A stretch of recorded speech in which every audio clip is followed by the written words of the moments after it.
नमस्कार. प्रिया सिंपल रेसिपीमध्ये तुम्हा सर्वांचं खूप खूप मनापासून स्वागत आहे. आणि आज मी तुम्हाला गावरान पद्धतीने शेवग्याच्या शेंगाची आमटी कशी बनवायची याची रेसिपी दाखवणार आहे.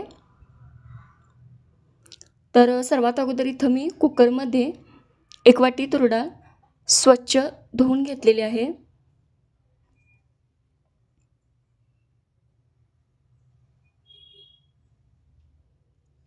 त्यानंतर त्यामध्ये 1 ग्लास एवढं पाणी घालून घेतलेलं आहे.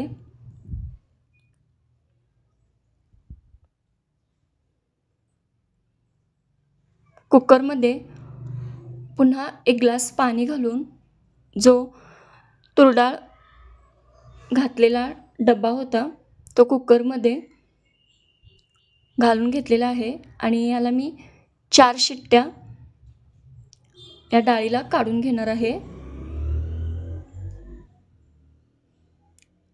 त्यानंतर इथं मी 3 शेवग्याच्या शेंगा घेतलेल्या आहेत. त्या अशा प्रकारे कापून त्याच्यावरची साल काढून घेतलेली आहे.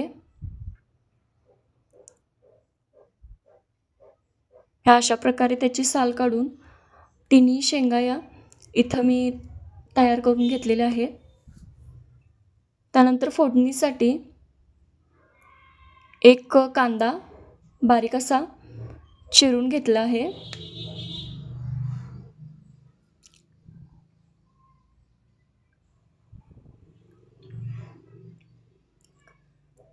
त्यानंतर लसणाच्या 7 ते 8 पाकळ्या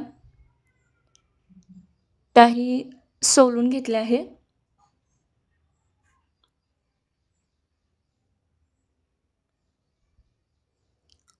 कढीपत्त्याची 8 ते 10 पाने. त्यानंतर एक बारीक चिरलेला टोमॅटो आणि थोडीशी कोथिंबीर धुवून तीही चिरून घेतलेली आहे. इथं 4 शिट्ट्या दिल्यानंतर कुकर पूर्ण थंड करून घेतला आहे. त्यानंतर इथं बघू शकता तुम्ही डाळ ही खूप छान शिजलेली आहे. आता मी फोडणी देणार आहे. फोडणीसाठी गॅसवरती पातेलं गरम करण्यासाठी ठेवलं आहे. त्यानंतर त्यामध्ये एक अर्धा चमचा तेल घालून घेतलेलं आहे. तेल गरम झाल्यानंतर त्यामध्ये 1 चमचा मोहरी आणि 1 चमचा जिरे तडतडून घेतले आहेत.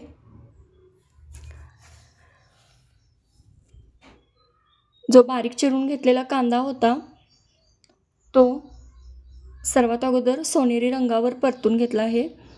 त्यानंतर जो टोमॅटो चिरून घेतला होता तोही 2 ते 3 मिनिटं परतून घेतला आहे.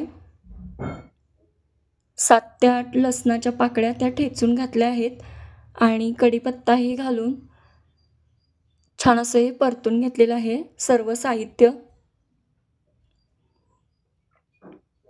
याला 1-2 मिनिटं शिजवून घ्यायचं आहे. त्यानंतर 1 चमचा हळद आणि 1 चमचा मीठ म्हणजे चवीनुसार ते घालून ह्याला पुन्हा तेल सुटेपर्यंत परतून घ्यायचं आहे.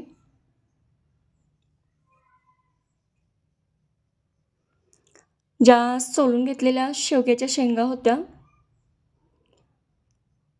त्या मी त्या फोडणीमध्ये घातल्या आहेत आणि त्याला 2 ते 3 मिनिटं परतून घेतलं आहे.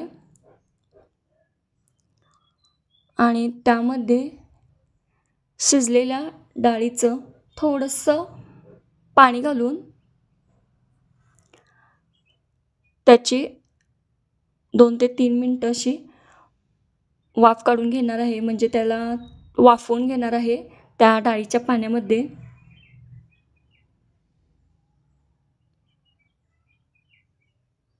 तर बरेच जण शेंगा वेगळ्या शिजवून त्या फोडणी देतात. तर काही जण अशी पद्धत वापरून ही आमटी बनवतात.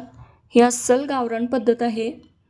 तुम्ही एकदा या पद्धतीने नक्की करून बघा शेवग्याच्या शेंगाची आमटी.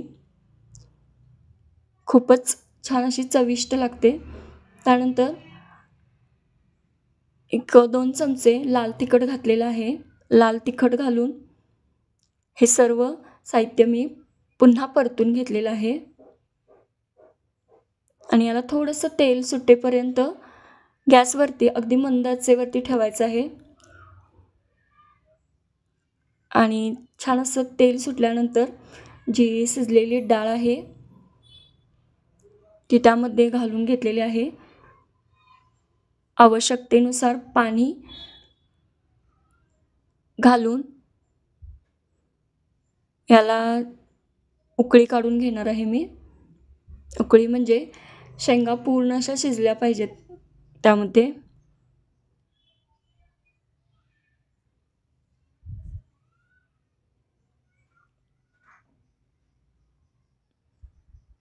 वरून थोडीशी कोथिंबीर घालून आणि अगदी मंद आचेवर एक 5 ते 7 मिनटं ह्या आमटीला उकळी आलेली आहे आणि मस्त असा वासही याचा सुटलेला आहे